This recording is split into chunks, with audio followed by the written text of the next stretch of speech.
ಯೋಜನೆಗೆ ಪರವಾಗಿ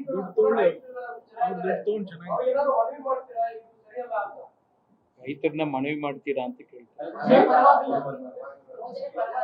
ಯೋಜನೆ ಪರವಾಗಿರೋರಿಗೆ ಏನಾದ್ರು ಹೇಳ್ತೀರಂತ ಹಣ ತಗೊಂಡು ನಾವು ಖುಷಿಯಾಗಿರ್ಲಿ. ಯೋಜನೆ ಪರವಾಗಿರ್ತಕ್ಕಂಥವರು ನಾನು ಹೇಳಿದ್ದೇನೆ, ಕೇವಲ 17 ಎಕರೆ ನಿನ್ನೆ ಅವರು ಯಾರು ಪರವಾಗಿದ್ದಾರೋ ಹಳ್ಳಿನಲ್ಲಿ 17 ಎಕರೆ ಮಾತ್ರ ಅವ್ರದ್ದಿದೆ. ಅವರು ನಮ್ಗೆ ದುಡ್ಡು ಕೊಡಿ ಅಂತ ಕೇಳ್ತಾ ಇದ್ದಾರೆ. ಸರಿತಾನೆ? ಇವರು ಚೆಕ್ ಕೊಟ್ಟಿದ್ದಾರೆ,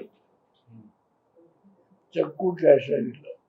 RTGS ಮಾಡ್ತಾರೆ. ಕೆಲವು ಸರ್ ಕ್ಯಾಶ್ ಆಗಿದೆ, ಅವರು ದುಡ್ಡು ಕೇಳಿದ್ದಾರೆ.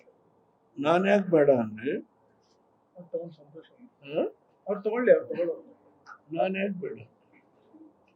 Okay, thank you. News first ನಿರ್ಭೀತಿಯಿಂದ ನಿಮ್ಮ ಪರವಾಗಿ.